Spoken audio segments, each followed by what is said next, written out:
Hi friends, అందరికీ నమస్కారం. అందరూ బాగుండాలి, అందులో నేను ఉండాలి. ఫ్రెండ్స్, ఇవాళ ఒక అన్నున్న ఒక అక్క అయితే మాకు ఇంట్లోకైతే హెల్ప్ చేసిర్రు. ఒక అన్న అయితే బియ్యం బత్త తీసుకున్నాడు, ఒక అక్క అయితే నూనె తీసుకున్నది ఇంట్లోకు. అవైతే మీకు ఇప్పుడు చిన్నోడైతే చూస్తాడు, చూడండి ఫ్రెండ్స్. ఆ అంకుల్కి అయితే థ్యాంక్ యూ. బియ్యం బత్త తీసుకున్నాడు, మాకైతే బియ్యం బత్త ఒక నూనె కానీ అయితే తీసుకున్నాడు. అంకుల్కి థ్యాంక్ యూ అంకుల్. మాకు సాయం చేసేటోళ్ళు మీ నెంబర్ పెడుతున్నాం, మాకు సాయం చేయాలని కోరుకుంటున్నాను ఫ్రెండ్. ప్లీజ్ ఫ్రెండ్, మీకు తోచినంత సాయం చేస్తే చాలు ఫ్రెండ్స్. ఎందుకంటే పిల్లలకు ఒక పూట తింటే ఒక పూట తినలేని పరిస్థితి కాబట్టి మీరు హెల్ప్ చేయాలని నేనైతే అడుగుతున్నాను ఫ్రెండ్స్. ఒక అక్క అయితే నూనె తీసుకున్నది, అన్న అయితే వాళ్ళదైతే పరకాల.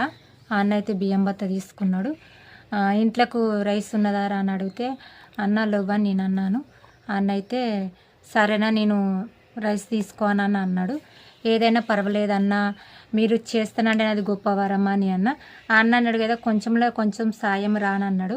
అదే మాకు గొప్ప వరం అన్నాను నేను అన్న. నీ అన్నకైతే చాలా చాలా రుణపడి ఉంటాను. ఎందుకంటే నా పిల్లల బాధ నా బాధ అర్థం చేసుకొని ఇక్కడ దాకా వచ్చి మాకు హెల్ప్ చేసినందుకు అన్నకైతే చాలా చాలా రుణపడి ఉంటాను. అట్లే మాకు సపోర్ట్ చేసే వాళ్ళకి చాలా చాలా రుణపడి ఉంటాను. నా ఆర్థిక పరిస్థితి వెళ్తలేదని నేను పెట్టుకుంటాను కదా నెంబర్. ఫ్రెండ్స్, ఎవరైనా మీకు కొంచెంలో కొంచెమైనా హెల్ప్ చేయాలనుకుంటే మా నెంబర్ అయితే పెడుతున్నాను, మాకు సాయం చేయగలరని కోరుచున్నాను. పిల్లల ఇప్పుడు స్కూల్ స్టార్ట్ అవుతుంది. స్టార్ట్ అయినాక చాలామంది పిల్లలకైనా బుక్కులు కొనిస్తామని అన్నారు. స్టార్ట్ అయినాక పిల్లల చదువు అప్పద్దురా బుజ్జి అని అన్నారు. నేనైతే కలో గంజి ఒక పూట ఉపాసం ఉన్నా మంచిదే, కానీ పిల్లల్ని అయితే ఎట్లయినా నేను చదివిస్తాను. ఎందుకంటే ఇన్ని రోజులు కష్టాలు బాధలు ఉన్నా కానీ పిల్లల్ని అయితే చదివించుకున్నాను.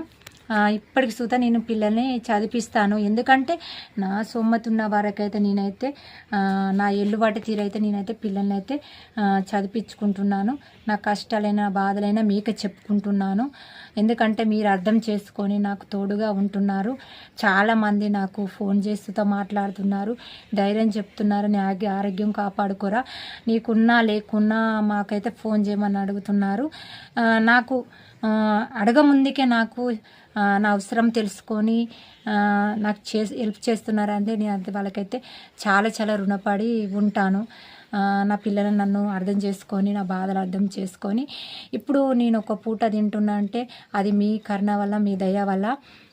ఎందుకంటే మీరు హెల్ప్ చేసేట్లనే నేను ఇక్కడ ఒక పూట తినగలుగుతున్నాను నా పిల్లలు. నేను మీ అందరికైతే నేనైతే చాలా చాలా రుణపడి ఉంటాను. అట్నే నా ఛానల్ని